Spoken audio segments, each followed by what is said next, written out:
Meanwhile, Los Angeles International Airport is working to get back to normal. After a false alarm triggered panic and chaos overnight, police say loud noises were mistaken for gunshots. And to add to the confusion, officers also detained a man dressed in a Zorro costume.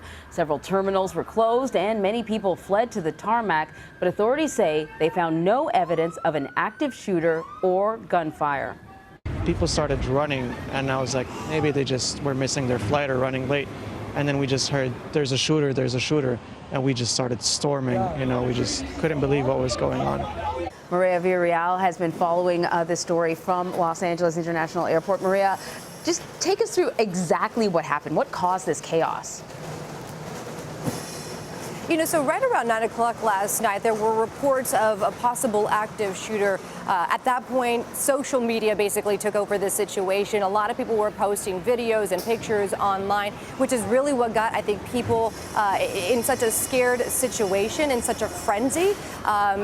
People were just running for their lives when they thought they heard gunshots. It turned out to be loud noises, but that wasn't verified until about an hour or so, roughly after the initial reports of loud noises were called into local security here. After about an hour or so, again, they were able to determine it was loud noises. They cleared all the terminals, but the problem was you had all of these people on the tarmac. You had them all out in the streets. There were rows and rows of cars trying to get into LAX, trying to get out that were jammed up. It was absolute chaos for several hours.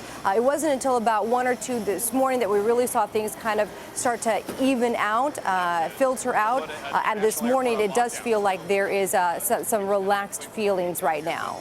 And then you have this other element. I believe this could only really happen in LA. Zorro shows up in full Zorro regalia.